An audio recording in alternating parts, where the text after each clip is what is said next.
It's time for another WrestlePlanet news update, as CM Punk's UFC loss has been overturned.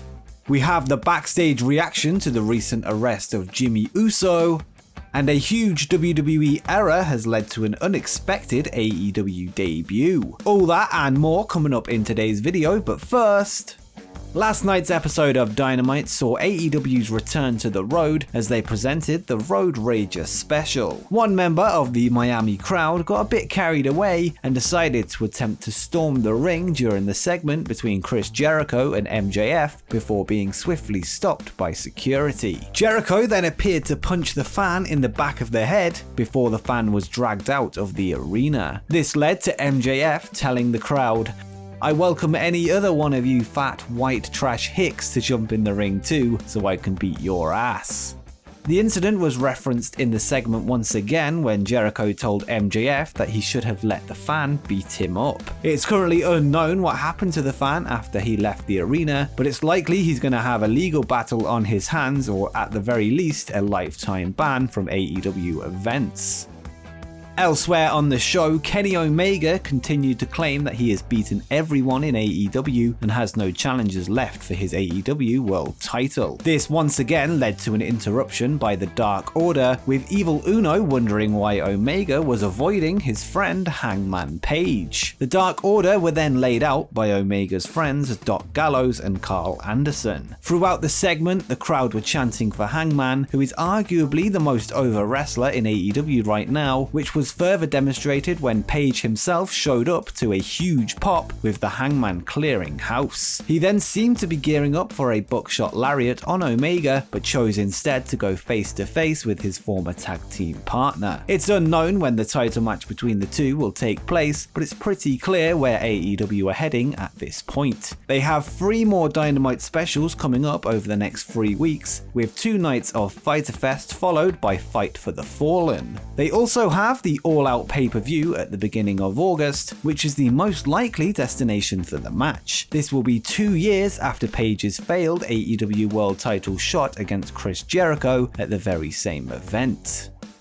And moving on to our next story, as last night's AEW Dynamite saw some high-profile UFC fighters in the audience, as Jorge Masvidal and UFC double champion Amanda Nunes accompanied American Top Team founder Dan Lambert at ringside. Lambert ended up cutting a promo on the Miami crowd, tearing down the AEW product and stating that he prefers to watch championship wrestling from Florida tapes over Dynamite. He then name-dropped Conor McGregor, saying that he's got better things to do this week, like heading to Las Vegas to watch his guy Dustin Poirier knock McGregor out. And that's a fight that will be going down this Saturday at the next UFC event. Lambert was then confronted by an enraged Lance Archer, who dropped him with a blackout. It's pretty cool to see Masvidal and Nunes on AEW television, and they are 2 of the hottest names in MMA today. It will be interesting to see if this leads to something more, as a potential UFC versus AEW storyline could get pretty interesting and would of course be a huge ratings draw. It's not likely, but it's certainly possible if things continue this way.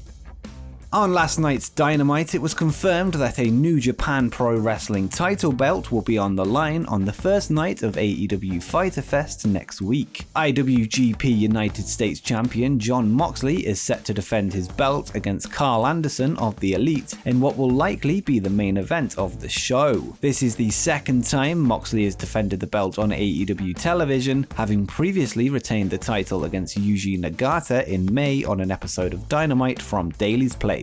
In a video package, Anderson referenced the Bullet Club and claims he wants to bring back the title to the Elite, with Kenny Omega having been the first ever person to hold it. 4 more matches are booked for Fyter Fest Night 1, with the FTW Championship being on the line as Brian Cage defends against Ricky Starks. Longtime friends and enemies Matt Hardy and Christian Cage will go one-on-one. Yuka Sakazaki makes her AEW return to take on Penelope Ford, and of course we'll see the coffin match between bitter rivals Darby Allin and Ethan Page. In terms of non-wrestling segments, it's also been confirmed that Hangman Page will address the AEW World title situation.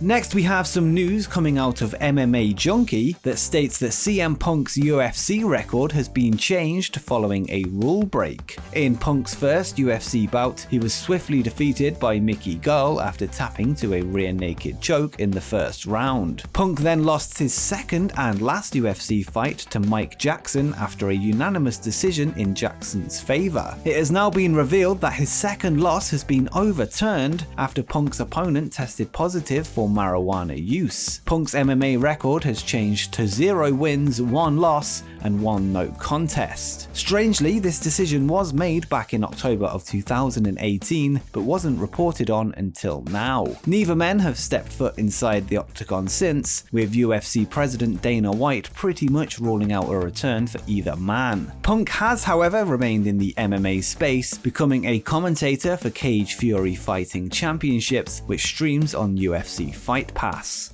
And quickly, just before we continue, make sure you scroll down and drop a like and subscribe with notifications turned on so you don't miss any upcoming wrestling content as we head towards 20,000 subscribers. But now that you've done that, let's get on with the rest of the video. And before we get to our final AEW story, let's quickly jump back to WWE for an update on the recent arrest of WWE superstar Jimmy Uso. We now have news of the backstage reaction to the incident where Uso was arrested on DUI charges. The Twitter account WrestleVotes, which is often a reliable source for scoops, have said that people within the company are not happy, and they tweeted, "I've spoken to 2 sources this morning on the Jimmy Uso news. I can say with certainty that a few high-level people in power are extremely disappointed and legitimately pissed off over the arrest. This many times isn't a mistake or bad luck, it's personal judgment, not good." As we've noted in a previous news video, this is the 3rd time Jimmy Uso has been arrested in recent years. Given the internal reaction this time around, his role in the Roman Reigns Tribal Chief storyline could be set to end. Uso has been released on bail after posting a $500 bond, and at this time no court date has been set and his future in WWE is still unknown. And finally, last night's AEW Dynamite saw the long-awaited debut of Aleister Black, who is now going by the name of Malakai Black. During the opening bout between QT Marshall and Cody Rhodes, the lights went out, which commentators excused as a problem with the Miami weather. When the lights came back on, nothing happened and everything went back to normal. Then later on in the night, Cody's manager Arn Anderson was in the ring to cut a promo before the lights went out once again. This time, when they came back on, Black was stood in the ring donning face paint over his right eye. The sinister Dutchman then laid out Anderson with a spinning heel kick before doing the same to Cody Rhodes. Black had released a short video on his social media accounts earlier in the day, which showed him in a psychiatric institution. This was where his new name was revealed, choosing to ditch his former indie name of Tommy End, instead going by the Malakai Black name that he will use in AEW. This debut was a surprise to many, with Black widely considered to still be in his 90-day non-compete phase of his WWE contract, which prevents him from appearing for any other wrestling promotion, following his release from New York on April 23rd of this year. We now have an update from Mike Johnson over at PW Insider, who is reporting that Black's contract had a 30-day non-compete clause, which is typical of NXT contracts, due to WWE not upgrading his contract when he was called up to the main roster in 2019. Johnson wrote, PW Insider is told that back when Tommy End was moved to the main WWE roster several years ago, the company failed to update his contract from the standard 30-day non-compete clause that NXT level talents receive to the 90-day non-compete clause that the main roster performers are given. So, what can only be described as a bad clerical error allowed End to be free and clear in time for the first episode of AEW Dynamite on the road and surprise everyone. When doing the maths, his non-compete clause expired the day that he debuted on Dynamite, meaning AEW weren't keen on waiting around. The surprise was the cherry on the cake of what was a great episode of AEW Dynamite, and as I've mentioned many times in the past, I'm a huge fan of Black, and the sky is the limit in terms of his potential. His first feud appears to be with Cody Rhodes, so we can expect a showdown between the two men at some point in the future. But what did you think of last night's episode of AEW AEW Dynamite, let me know in the comments down below. And before you go, make sure you check out my list of the 10 hottest free agents in wrestling today. And one of them is no longer a free agent, that being Malakai Black.